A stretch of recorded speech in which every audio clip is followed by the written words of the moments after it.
ॐ श्रीललिता अष्टोत्तरशतनामावलिः।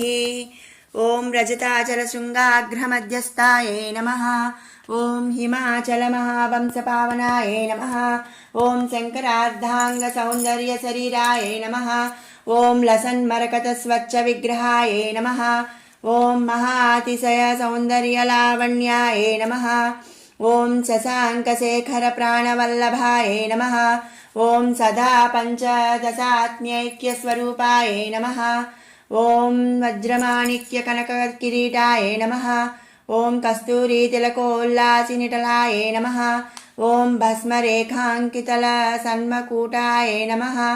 ॐ विकचाम्भोरुहदललोचनाय नमः। ॐ शरच्चाम्पेयपुष्पाभनासिकाय नमः। ॐ लसत्काञ्चनताटङ्कयुगलाय नमः। ॐ मणिदर्पणसङ्कासकपोलाय नमः। ॐ ताम्बूलपूरितस्मेरवदनाय नमः। ॐ सुपक्वदाडिमीबीजरधनाय नमः। ॐ कम्बुपूगसमच्छायकन्धराय नमः। ॐ स्थूलमुक्ताफलोदरसुहाराय नमः। ॐ गिरीशबद्धमाङ्गल्यमङ्गलाय नमः। ॐ पद्मपाशाङ्कुशलसत्कराब्जाय नमः। ॐ पद्मकैरवमन्दारसुमालिन्यै नमः। ॐ सुवर्णकुम्भयुग्माभसुकुचाय नमः। ॐ रमणीयचतुर्बाहुसंयुक्ताय नमः। ॐ कनकाङ्गदकेयूरभूषिताय नमः। ॐ बृहत्सौवर्णसौन्दर्यवसनाय नमः। ॐ बृहन्नितम्बविलसज्जघनाय नमः। ॐ सौभाग्यजातशृङ्गारमध्यमाय नमः। ॐ दिव्यभूषणसन्दोहरञ्जिताय नमः। ॐ पारिजातगुणाधिक्यपदाब्जाय नमः। ॐ सुपद्मरागसङ्कासचरणाय नमः। ॐ कामकोटिमहापद्मपीठस्थाय नमः। ॐ श्रीकण्ठनेत्रकुमुदचन्द्रिकाय नमः। ॐ सचामररमावाणी विराजिताय नमः। ॐ भक्तरक्षणदाक्षिण्यकटाक्षाय नमः। ॐ भूतेशालिङ्गनोद्भूतपुलकाङ्ग्यै नमः। ॐ अनङ्गजनकापाङ्गवीक्षणाय नमः। ॐ ब्रह्मोपेन्द्रशिरोरत्नरञ्जिताय नमः। ॐ शचीमुख्यामरवधूसेविताय नमः।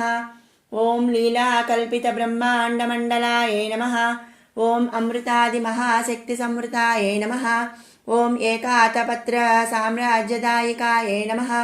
ॐ सनकादिसमाराध्यपादुकाय नमः। ॐ देवर्षिभिस्तूयमानवैभवाय नमः। ॐ कलशोद्भवदुर्वासपूजिताय नमः। ॐ मत्तेभवक्त्रषड्वक्त्रवत्सलाय नमः। ॐ चक्रराजमहामन्त्रमध्यवर्त्यै नमः। ॐ चिदग्निकुण्डसम्भूतसुदेहाय नमः। ॐ शशाङ्ककण्डसंयुक्तमुकुटाय नमः। ॐ मत्तहंसवधूमन्दगमनाय नमः। ॐ वन्दारुजनसन्दोहवन्दिताय नमः। ॐ अन्तर्मुखजनानन्दफलदाय नमः। ॐ पतिव्रताङ्गनाभीष्टफलदाय नमः। ॐ अव्याजकरुणापूरपूरिताय नमः। ॐ नितान्तसच्चिदानन्दसंयुक्ताय नमः। ॐ सहस्रसूर्यसंयुक्तप्रकाशाय नमः। ॐ रत्नचिन्तामणिगृहमध्यस्थाय नमः। ॐ हानिवृद्धिगुणाधिक्यरहिताय नमः। ॐ महापद्माटवीमध्यनिवासाय नमः। ॐ जाग्रत्स्वप्नसुषुप्तीनां साक्षीभूत्यै नमः। ॐ महापापौघपापानां विनाशिन्यै नमः। ॐ दुष्टभीतिमहाभीतिभञ्जनाय नमः। ॐ समस्तदेवतनुजप्रेरकाय नमः। ॐ समस्तहृदयाम्भोजनिलयाय नमः। ॐ अनाहतमहापद्ममन्दिराय नमः। ॐ सहस्रारसरोजातवासिताय नमः। ॐ पुनरावृत्तिरहितपुरस्ताय नमः। ॐ वाणी गायत्री सावित्री सन्नुताय नमः। ॐ रमाभूमिसुताराध्यापदाब्जाय नमः। ॐ लोपामुद्रार्चितश्रीमच्चरणाय नमः।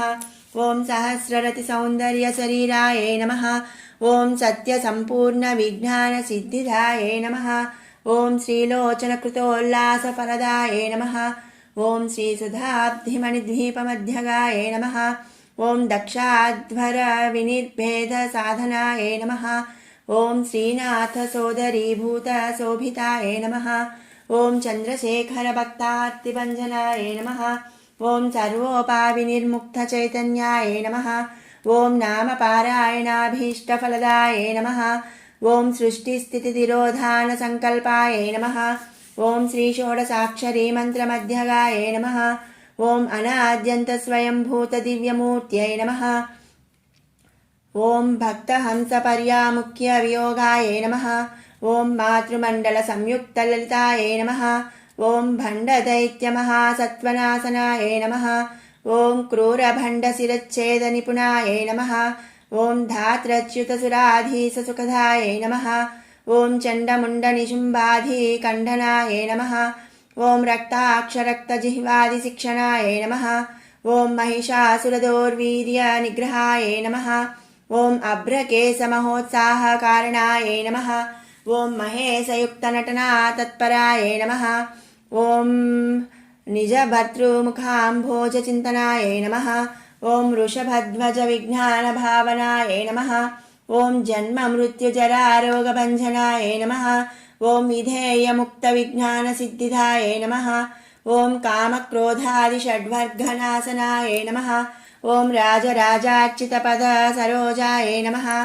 ॐ सर्ववेदान्तसंसिद्धसुस्तस्त्वाय नमः। ॐ श्रीवीरभक्तविज्ञाननिधानाय नमः। ॐ अशेषदुष्टधनुजसूदनाय नमः। ॐ साक्षात् श्रीदक्षिणामूर्तिमनोज्ञाय नमः। ॐ हयमेधाग्रसम्पूज्य महिमाय नमः। ॐ दक्षप्रजापतिसुतावेशाढ्याय नमः। ॐ सुमभानेक्षुकोदण्डमण्डिताय नमः।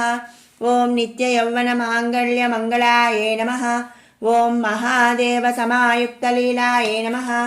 ॐ महादेवरथौत्सुक्य महादेवे नमः। ॐ श्रीललिताष्टोत्तरशतनामावलिसम्पूर्णम्।